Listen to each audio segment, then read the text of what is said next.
Hello viewers, welcome to our channel. Today Dr. Harita is with us, Chief Dietitian at Apollo Hospitals, Jubilee Hills. Hello doctor. Hello. Is banana safe for diabetic patients? So Priyanka, this is one of the most common asked questions, whether fruits indeed are good for diabetes and which are the foods that we should consume and we should not consume. The first clarity that I would like to give is, yes, all diabetic patients should have fruits. The only care that you need to take is that you don't want to take fruits which are very sweet.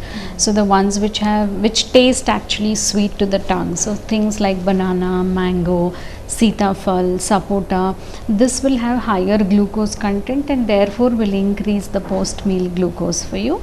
You want to have less of these. At the same time, other fruits like say an orange or an apple or a guava, all this will have lesser glucose content, and we encourage you to eat those fruits preferably as compared to sticking to only the sweet fruits. But occasionally if you had a banana here and there, that is not a problem.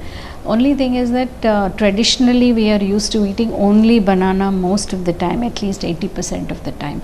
So instead of that, we are saying switch it to different variants of fruits. And once you bring in variation, you are bringing in a lot of different nutrients also. So if you're having oranges, you're getting both vitamin C and vitamin A. If you're having guava, you're getting vitamin C and fiber. Like that, you have advantage of different nutrients that you will get when you variate the fruit. And therefore a seasonal fruit becomes the best fruit to have. Doctor, is milk good for diabetic patients? So milk has taken a lot of beating, and many a times I have seen a lot of advice being given that if you're a diabetic, don't have milk. But if you look at requirements of say calcium requirements for diabetics, they are pretty much the same as for normal individual. Like you and I need calcium, even if you're a diabetic, you still continue to need the calcium. And one of our best sources of calcium intake comes from milk and milk products.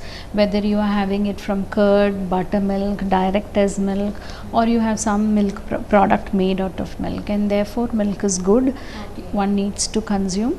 And also the concept of taking skim milk is also going now. To have a regular 3%, 6% milk, because the fat that is there allows the vitamin D, the little vitamin D which is present, to be absorbed, and therefore a good combination of both vitamin D and calcium are required to keep our bones healthy and strong. So can diabetic eat oranges?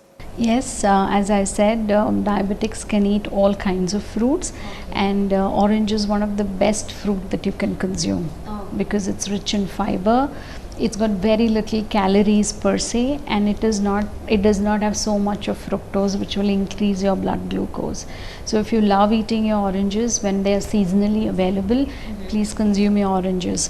With a word of caution that we are not saying orange juice. Don't consume the juice, because you take 4 oranges to get 1 glass of juice, and you're just taking the glucose content from the fruit and throwing away the most important part, that is the fiber. The fiber in the orange will help you bring down your sugar levels, keep your stomach clean, prevent constipation, bring down your cholesterol, so many advantages. Doctor, how many apples can a diabetic patient eat per day? Yeah, per se fruits are rich in fructose, so you definitely can consume 2 fruits per day, especially if your sugars are well maintained. Only in eventuality where we are struggling to maintain the blood sugars, we say go slow on them, but apple is a safe fruit to have. Having said that, you shouldn't be sticking to apple all your life or all throughout the year, and therefore bring in as many variations. You can eat watermelon, muskmelon, you can eat your kiwis, you can eat strawberries, so many different kinds of fruits. So whenever these fruits are available, in whatever season they are available, feel free to consume those fruits. Is watermelon bad for a diabetic? Watermelon is again 90% water and a little bit of fructose that may be there. So it is also a very filling fruit. When you have watermelon, it kind of fills you, hydrates you, and the red color also gives you a lot of vitamin A content. So yes, diabetics can consume watermelon, consume it in the form of a whole fruit, which is more filling rather than in the form of a juice. Okay. Doctor, cheese okay for diabetic patients? Cheese is, if you look at the proportion of protein and fat that it has 50% protein and 50% fat. So just like all of us, should consume it in limited quantities. So diabetics should also consume it in limited quantities. You cannot overdo it. You can have it in your diet occasionally, but you cannot overdo it simply because it has a very high fat content. The milk fat which is there is quite high, and it is all saturated fat. So it's not very liberally to be consumed, but if it is just to add taste to the food, it is there occasionally in your diet, then that's quite usable. And that's it's like that for all of us, right? Whether diabetic or not. Okay. Doctor, can diabetic patients eat pizza and burger? Yeah, so pizza and burgers comes in the category of junk food.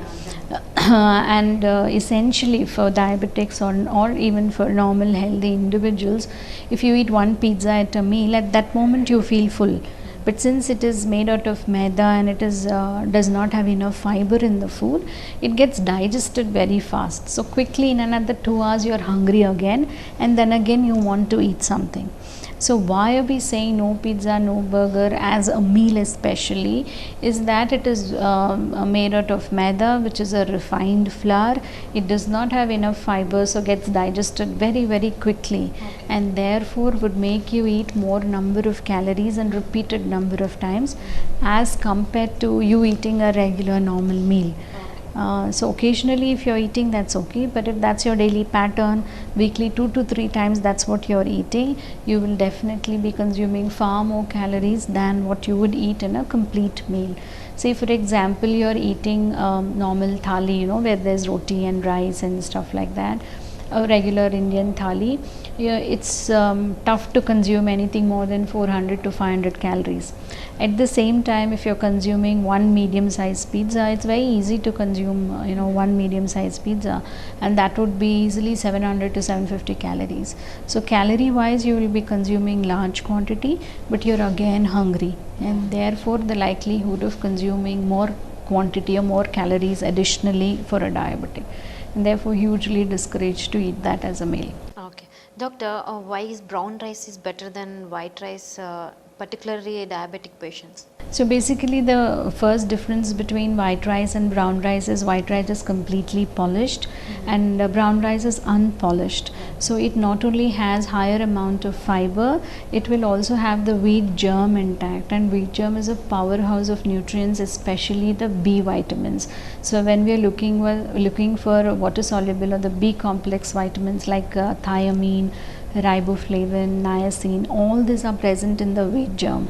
So any grain when it is unpolished, it will have higher content of B complex vitamins. And why are they important? Because they help us digest that wheat that we are eating, or help us assimilate the energy that is that we are getting from the wheat that we eat or the rice that we eat. And therefore unpolished rice or brown rice is good, and it makes you, not only that, it makes you eat lesser quantity. When you see, if you and I experiment with it also, white rice we will eat more quantity, so we will get more carbohydrates. At the same meal with the same vegetables, if you give brown rice, we will eat lesser quantity also. So you will eat lesser quantity, so lesser carbs. At the same time you get an additional benefit of getting fiber and all the B complex nutrients that are required to assimilate these carbohydrates in our meal. Doctor, is honey good for diabetic patients? Yeah, I think this is a very common myth which is there, that if I can't consume sugar, I consume jaggery or consume honey. But ideally even honey has a form of sugar which is fructose, and if you look at the end product as calories, it provides the same amount of calories. So you cannot replace 100% of your sugar needs with your honey needs just because of thinking that honey is good for diabetes. Okay, thank you so much, ma'am. Thanks for the information. I hope you like this video. If you like it, please like, share and subscribe to our channel. Thanks for watching. Thank you. Thanks for watching this video. Like and subscribe for more videos.